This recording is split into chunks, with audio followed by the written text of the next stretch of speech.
नमस्कार दोस्तों, स्वागत है आपका हमारे आध्यात्मिक ज्ञान चैनल पर। बेहद खास और महत्वपूर्ण है आज का विषय। पितृपक्ष का समय आने वाला ही है और ये वो पवित्र समय होता है जब हम अपने पूर्वजों को श्रद्धांजलि अर्पित करते हैं।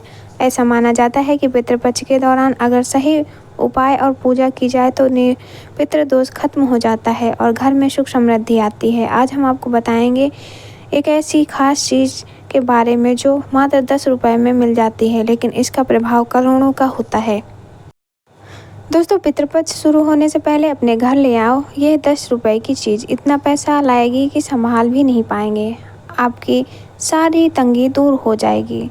जो चाहोगे वह आपका पूरा हो जाएगा। पितरों की ऐसी कृपा होगी कि आपके घर परिवार में चारों तरफ से खुशियाँ ही खुशियाँ होंगी। आपके जन्म जन्म का पितृदोष समाप्त हो जाएगा, क्योंकि दोस्तों इस पितृपक्ष में बन रहा है पूरे 512 सालों के बाद महाधन लक्ष्मी योग। और ऐसे में अगर आप पितृपक्ष शुरू होने से पहले ही अपने घर में यह एक चीज़ ले आते हैं तो आपके पितृ आप पर प्रसन्न हो जाएंगे और आपको इतना धन दौलत देंगे, इतनी खुशियाँ देंगे कि आप ही पागलों की जैसे उछल पड़ोगे। अगर आपकी शादी नहीं हो रही है तो शादी हो जाएगी। अगर आपको संतान नहीं है तो बहुत जल्द संतान सुख मिल जाएगा। साथ ही जन्मों जन्म का कर्ज उतर जाएगा और गरीबी से पूरी तरह छुटकारा मिल जाएगा। बस आपको इस पितृपक्ष में यह मात्र एक चीज़ अपने घर लेकर आनी है। देखिए दोस्तों, जो पितृपक्ष है वह हमारे पितरों का ही त्यौहार माना जाता है। जी हाँ दोस्तों, यानी कि हमारे जो पूर्वज थे, जो अब हमारे साथ नहीं हैं, जो स्वर्गवासी हो चुके हैं, हम उनकी ही याद में उनके लिए तर्पण करते हैं और श्राद्ध करते हैं। और आपको मैं बता दूं, अगर आपके पितरों की कृपा आपके ऊपर हमेशा रहे तो फिर आपके जीवन में कभी भी आपको दुख नहीं भोगना पड़ेगा, कभी भी गरीबी का सामना नहीं करना पड़ेगा। कोई भी बुरी शक्ति परेशान नहीं कर सकती, ना ही आपके ऊपर कोई बुरा साया आ सकता है। आपका हर काम चुटकियों में बनेगा। हर काम दोस्तों आप समय से पहले ही हो जाएगा। दोस्तों 7 सितंबर को ही पितृपक्ष की शुरुआत हो रही है और पितृपक्ष खत्म होगा 21 सितंबर को। और ये 16 दिन अगर आपने अपने पितरों की अच्छे से सेवा कर ली, यानी कि अच्छे से तर्पण कर लिया, उन्हें याद कर लिया, उनके समक्ष दान पुण्य कर दिया और वह केवल एक चीज़ लेकर आ गए, तो यकीन मान लीजिए आपके पितर बहुत प्रसन्न होंगे। फिर चाहे बंगला हो या गाड़ी हो, करोड़ों धन हो, सब कुछ आपको मिलेगा। बस ये 10 रुपए की चीज़ आपको अपने घर लेकर आनी है। आखिर कौन सी है वो 10 रुपए की एक चीज़ जो हम इस वीडियो में आपको बताने वाले हैं? तो वीडियो के अंत तक बने रहिएगा, क्योंकि आपको मैं इस वीडियो में बहुत ही महत्वपूर्ण जानकारी देने वाली हूं। तो चलिए शुरू करते हैं। सबसे पहली चीज़ है, आपके जो भी पूर्वज हैं, मान लीजिए आपके दादाजी थे, जब आपके साथ नहीं हैं और आपके दादाजी का आप इस पितृपक्ष में तर्पण कर रहे हैं, तो आप अपने दादाजी की पसंदीदा चीज़ें ज़रूर लेकर आइए, और ना हो लेकर आए तो घर पर ज़रूर बनाइए, तर्पण में भी अर्पित करिए। साथ ही मान लीजिए उनको अगर बाज़ार की कोई भी चीज़ पसंद हो, जैसे कि खाने की कोई वस्तु हो गई या फिर कोई दूसरी चीज़, चाहे वह कुछ भी हो, आप उसे खरीद कर अपने घर ला सकते हैं और उसका दान कर सकते हैं। इससे आपके जो पूर्वज हैं वह बहुत प्रसन्न होंगे, उनको बहुत ज़्यादा प्रसन्नता होगी और वह जहाँ भी रहेंगे खुश रहेंगे और आपके ऊपर खूब कृपा बरसाएंगे। आपका हर काम बनने लगेगा, आपका हर काम चुटकियों में होने लगेगा, कर्ज से आप बाहर आ जाएंगे। देखिए दोस्तों, अक्सर इंसान के जीवन में बहुत सारी परेशानियां होती हैं। किसी की शादी नहीं होती, किसी को कर्ज समस्या दे रहा होता है, किसी के घर में बीमारी लगी रहती है, कोई इंसान चाह कर भी अपने जीवन में आगे बढ़ नहीं पाता, कभी घर परिवार में बीमारियां ही बीमारियां लग जाती हैं, आए दिन लड़ाई झगड़े होते हैं। तो इन सब के पीछे का जो कारण होता है वह हमारे पितृ, हमारे पूर्वज हमसे नाराज़ होते हैं, वह पितृदोष होता है और वह नाराज़ हुई हमारी ही गलतियों के कारण होते हैं। अगर हम उनको प्रसन्न करने के लिए अपने घर में उनकी ही पसंद की कुछ चीज़ लेकर आएंगे इस पितृपक्ष के दौरान, तो वे बहुत जल्द प्रसन्न होंगे और आपके जीवन में जो आप इतने कष्ट झेल रहे हैं वह भी दूर होंगे। अब दोस्तों दूसरे नंबर की चीज़ बता दूं, बिल्कुल ध्यान से सुनिए और वीडियो को छोड़कर जाने की भूल मत करिएगा। दोस्तों आपसे लोग ऐसा मानते हैं कि पितृपक्ष में कोई भी नई चीज़ नहीं लेकर आई जाती, जैसे कि कोई भी कपड़ा नहीं लाया जाता, कोई भी आभूषण नहीं खरीदा जाता। बहुत से लोग ऐसा मानते हैं कि कुछ भी नया खरीदते हैं या कोई नई वस्तु घर में लेकर आते हैं तो श्राद्ध यानी कि पितृपक्ष में तो हमारे पितृदेव हमसे रुष्ट होते हैं, अशुभ माना जाता है, वे चीज़ें फलती नहीं हैं। तो हाँ दोस्तों, आइए जानते हैं कि क्या आखिर वह चीज़ सच है या नहीं। बल्कि दोस्तों, यह चीज़ जो आप सोच रहे हैं, ये जो भ्रामकता फैल रही है, ये बिल्कुल गलत मानी जाती है। दोस्तों, पितृपक्ष में आप हर चीज़ का सुख भोग सकते हैं, यानी कि कोई भी नई चीज़ ला सकते हैं आप अपने घर में, फिर चाहे कपड़ा हो, आभूषण हो, फिर चाहे दोस्तों को कोई वाहन क्यों ना हो, कोई भी चीज़ आप ला सकते हैं। परंतु गलती कहाँ होती है, जब भी हम कुछ नया चीज़ लाते हैं अपने घर में तो हम उसी में खुश हो जाते हैं और उसी में हम मग्न हो जाते हैं। और श्राद्ध पक्ष का ऐसा त्यौहार होता है कि इन चीज़ों की मनाही होती है। जब हम कुछ नई चीज़ लाते हैं तो वह किसकी वजह से आती है, वह होती है हमारे पितरों की कृपा की वजह से, देवी देवताओं की कृपा की वजह से। हम देवताओं को तो पूज लेते हैं परंतु हम अपने पितरों को भूल जाते हैं। हम ये नहीं सोचते कि उनकी ही कृपा से आज हम ये नई चीज़ लेके आए हैं।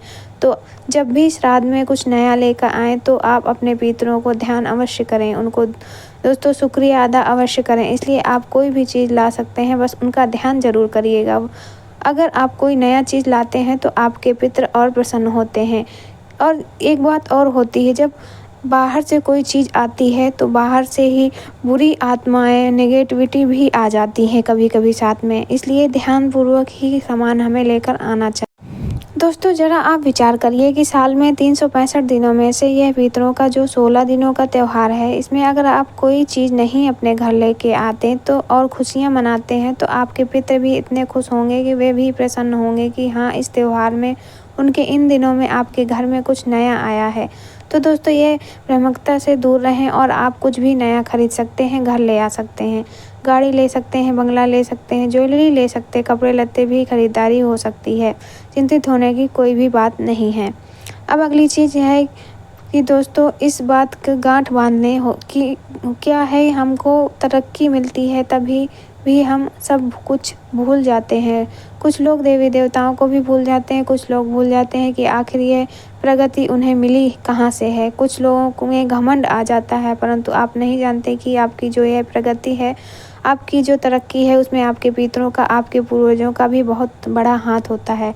आपके घर में जो आपके पितर हैं उनका भी वास होता है और उन्हीं की कृपा से दोस्तों आपके भाग्य में मजबूती मिलती है और उन्हीं के आशीर्वाद से आप अपने जीवन में तरक्की करते हैं। तो जब भी आप किसी चीज़ में सफलता मिले, तरक्की मिले तो उनको भी दोस्तों श्रेय अवश्य दीजिए। उनके भी कहिएगा कि हाँ, आज आपकी कृपा से, आपके आशीर्वाद से हमारे घर में या फिर मुझे यह तरक्की मिली है। तो दोस्तों, इस चीज़ को हमेशा ध्यान रखिएगा। अच्छे दिन आने पर ना ही आप अपने पूर्वजों को भूलें, ना ही आप अपने घर के देवी देवताओं को भूलें, ना ही आप कुल देवी देवताओं को भूलें, क्योंकि यह जो 3 देवता होते हैं, एक तो सबसे बड़े जो देवता होते हैं कुल देवी देवता, उसके बाद आते हैं हमारे सभी के हिंदू धर्म के देवी देवता और उसके बाद आते हैं हमारे पूर्वज। तो दोस्तों, इन सभी को आपको श्रेय अवश्य देना चाहिए। इन्हीं की वजह से ही आपके घर में सब कुछ सुख समृद्धि आ रही होती है। अगर दुख भी आ रहा है तो दोस्तों सोचिए कि आपने क्या गलती की है, आपने क्या गलती की होगी जिसके आपके पूर्वज, आपके कुल देवी देवता, आपके ऊपर ईश्वर की कृपा नहीं है। आपने कुछ गलत किया होगा जिससे यह रुष्ट हो गए हैं, तो इनको आप मनाइए। आपको मनाना आना चाहिए। पूजा पाठ करें, धूप ध्यान करें और दोस्तों कर्म अच्छे करें तो यह भी प्रसन्न होंगे और आपके घर में पुनः खुशियां आना शुरू होंगी। ये तो ज्ञान की बातें हो गई जो आपको ध्यान रखना चाहिए। अब आखिर आप घर में क्या लाएं, क्या एक छोटी सी चीज़ लानी है दोस्तों। मान लीजिए आपके पूर्वज हैं, आपके बहुत खास वाले पूर्वज हैं, जैसे कि किसी के पिता हो सकते हैं, किसी के दादा हो सकते हैं, किसी की माँ हो सकती है, दादी हो सकती हैं। तो आपको रखना क्या है कि उनको पसंद क्या था सबसे ज़्यादा। मान लीजिए आपके पूर्वज से सबसे ज़्यादा सोने की अंगूठी पसंद थी या कोई सोने की चैन पसंद थी, तो आप वह ला सकते हैं। जिनके पास शक्ति ना हो तो आप कोई चीज़ और भी ला सकते हैं। मान लीजिए उनको कुर्ता पहनना पसंद था या फिर कपड़े में भी कोई चीज़ें लेकर आ सकते हैं। उनको पसंद की चीज़ें लेकर आनी हैं। इसी प्रकार से उनके खाने वाली चीज़ों को, मनपसंद चीज़ें लेकर आकर के उन्हें भोग लगाना चाहिए। आपके पितृ का ही वास होता है इन दिनों घर पर। यह इस बात को हमेशा ध्यान में रखिएगा। और जब आप उनकी पसंद की चीज़ें अपने घर में ले आ रहे हैं, तो अपने घर में कुछ बना रहे हों या उनकी पसंद का, तो आपके पितृ आपसे बहुत प्रसन्न होंगे। आपके हर एक दुख की जड़ से समाप्ति होगी और आपको हर प्रकार का सुख मिलेगा। दोस्तों, जो आपने कभी जीवन में भी ना भोगा होगा। दोस्तों, ध्यान में रखें कि जिनकी श्रद्धा हो वह महंगी चीज़ भी ला सकते हैं, जिनकी श्रद्धा नहीं हो वह छोटी चीज़ भी ला सकते हैं। ऐसी कोई मनाही नहीं है। परंतु अगर आपकी शक्ति है कुछ अच्छा लाने की, तो अच्छा करने की, तो अवश्य करें। आपके पिताजी को का ध्यान में बहुत रुचि थी, आपके पूर्वज धर्म ध्यान में बहुत रुचि थी, तो आप चाहे तो कथा करवा सकते हैं। आप चाहे तो किसी धर्म स्थान में दान दे सकते हैं, किसी गौशाला में दान दे सकते हैं। आप चाहो तो दोस्तों, अगर उनको प्राणियों के प्रति रुचि थी, जैसे कि कुत्ते प्यारे थे, तो आप कुत्तों को गोद ले सकते हैं। अगर गाय प्यारी थी तो आप गाय को दान कर सकते हैं। ऐसी बहुत सी चीज़ें होती हैं जो आपको ध्यान में रखना चाहिए। अगर आप चाहते हैं कि इन दिन पितृ पक्ष के दिनों में आपके पितृ प्रसन्न रहें और आपको हर एक सुख दें, तो आप यह अवश्य करिएगा। अपनी श्रद्धा के अनुसार ज़रूर करें, क्योंकि यह जो 16 दिनों का पितरों का जो त्यौहार है वह हमेशा बहुत ख़ास होता है जीवन में। इन 16 दिनों के बाद जब नवरात्रि शुरू होती हैं, तो भी हमें बहुत चीज़ें ध्यान रखने की होती हैं। परंतु नवरात्रि से पहले ही यह जो त्यौहार होता है पितरों का, आपको हर एक सुख देकर जाता है, जो दिवाली आने तक आप भोगेंगे। इसलिए पूरी ज़िंदगी भी भोगोगे, परंतु दिवाली तक दोस्तों आपको वह सुख मिलना शुरू हो जाएंगे। अब अगली चीज़ है दोस्तों, जिन चीज़ों का ध्यान रखना है जिससे आपके पितृ आपसे नाराज़ ना हों। तो दोस्तों, आपसे पहली चीज़ मान लीजिए, जो आपके पूर्वज थे, आपको अगर किसी चीज़ से बहुत ज़्यादा नफ़रत हो, मान लीजिए आपके पूर्वज को अगर शराब से नफ़रत है, तो शराब को कभी भी इन दिनों में घर पर नहीं लानी चाहिए और ना ही किसी को घर में पीनी चाहिए। तो अब बात करते हैं दोस्तों उस चीज़ के बारे में जो हमें लेकर आनी चाहिए थी दुकान से। तो हमें जायफल लेकर आना है दोस्तों। जायफल में माँ लक्ष्मी का वास होता है। इससे घर की नेगेटिविटी दूर होती है और हमारे पितृ देव खुश होते हैं। तो इस दिन आपको जायफल ज़रूर लेकर आना है। तो दोस्तों, कैसी लगी आज की ये जानकारी? अगर अच्छी लगी हो तो वीडियो को लाइक, चैनल को सब्सक्राइब करना ना भूलें। धन्यवाद। राधे राधे।